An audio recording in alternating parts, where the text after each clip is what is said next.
ang dugo ng Panginoon, kung saan ikaw at ako ay ilulubog upang maging malinis. Nang sa gayon kayo ay magkakaroon ng bagong buhay na maging karapat-dapat at maging kalulatian ng Panginoon. May pananahanan ng banal na Espiritu at siya po ay kalulugdan ng ating Ama.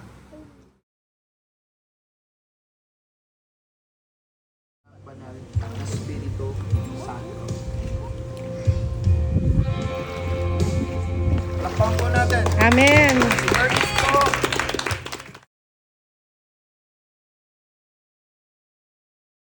Na kung saan ikaw ay isang tunay na mananampalataya. Po kayo sa ngalan ng Ama, ng Anak, at ng Banal na Espiritu Santo. Amen.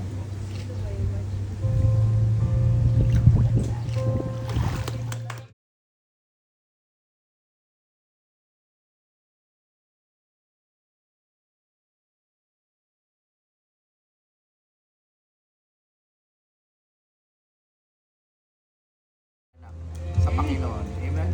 At bilang magiging kayo po ay ilaw at asin sa bahay ninyo, magiging tunay na ilaw na po kayo ng tahanan. Ngayon ay para kay Kristo. Loobin ng Panginoon. Nasa pagkatapos ng inyong bautismo, ay madala ninyo sa awa ng Panginoon ang inyong iba pang mga bagay.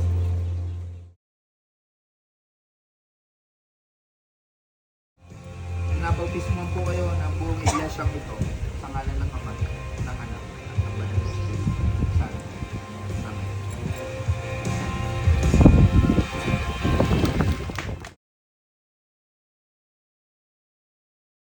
Bautismohan ka ng iglesia natin sa ngalan ng Ama, ng Anak, at ng Banal na Espiritu Santo. Amen.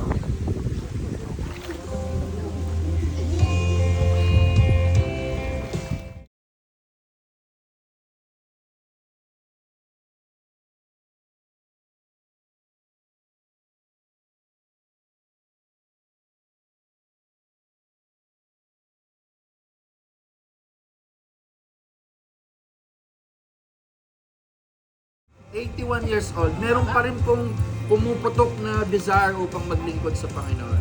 At indeed, ang baptism na ito is to prepare him for greater ministry ahead for God's glory.